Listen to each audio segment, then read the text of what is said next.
अच्छा, ये हवाई फायरिंग जेका थी तव्हांजी बरियत जी ख़ुशी में तव्हां वरी माण्हुनि खे मना बि कयो पिया ऐं तमामु घणा कावड़ियल बि आहियो, त इनखे बि उमेर रुबाब चए थी AI जनरेटेड वीडियो आई आहे, इन जी न आहे जेन्युइन।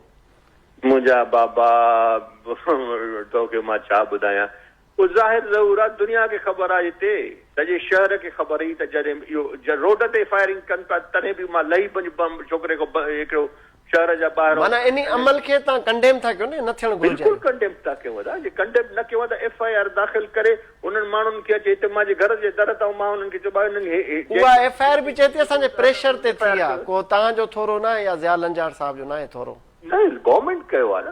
ॾिसो मुंहिंजी ॻाल्हि ॿुधो, जंहिं माण्हू जी वीडियो ज़ाहिर थी मां खां पुछो त साईं हे माण्हू मां चयो भाउ जेके आहिनि तव्हां वञी कयो, तव्हां कंहिं चलियो आहे।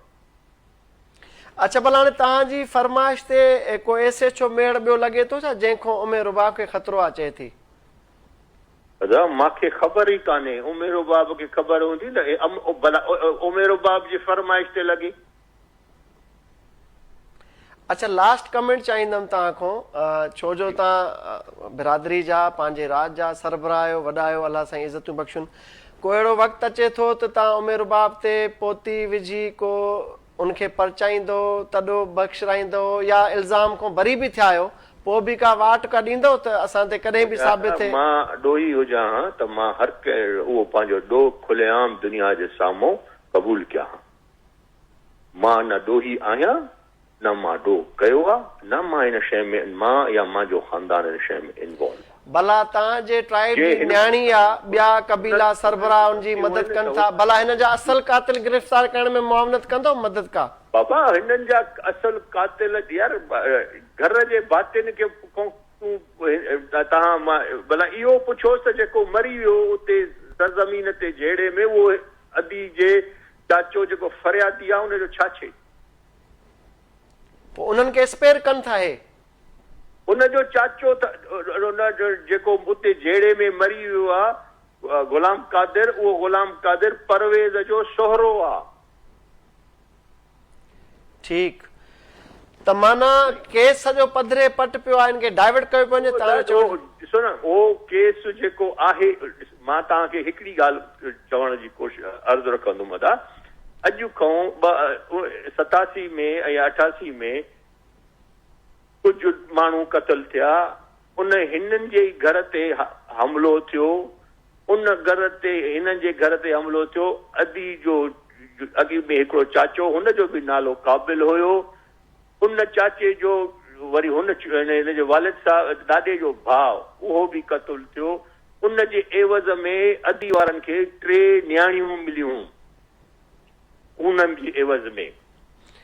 उहे 3 न्याणियूं जेके खून जे एवज़ में मिलियूं, त उन्हनि न्याणी जो हिकिड़ी न्याणी उन अब्दुल कादिर गुलाम कादिर या कादूर जेको आहे उहो उन ॾोह में बि हुयो।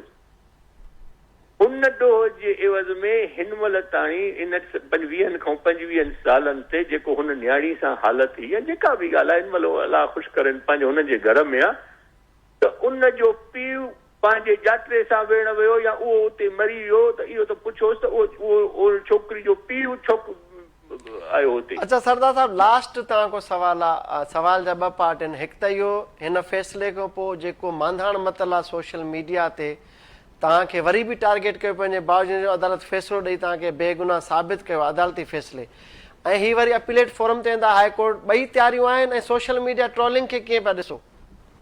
अदा सोशल मीडिया ते जेके दोस्त तकरीरूं कनि था न, मां उन दोस्तनि खे इहो चवंदुमि त तव्हां जज साहब जो जजमेंट पढ़ो, उन जजमेंट में सभु शइ, भला इन्हनि खां पुछो त तव्हांजा जेके इंडिपेंडेंट शाहिद आहे त उहे गिव अप छो कयो?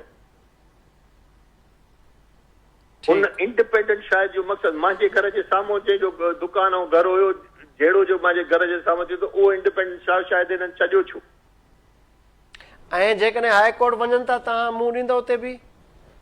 मां सुप्रीम कोर्ट में 2 दफ़ा थी मोटी आहियां, त मां 3 दफ़ो बि वञण लाइ तयारु आहियां। मूंखे कोई शइ जॾहिं मुंहिंजो ज़मीर ऐं मां हिन ॾोह में कोन आहियां, मां पंहिंजी सची ॻाल्हि कयां न, मूंखे कंहिं बि फोरम तो उहो कोन्हे त भाई हिकु फोरम ते न, जंहिं फोरम ते वेंदा उन फोरम ते मां बि हूंदुमि।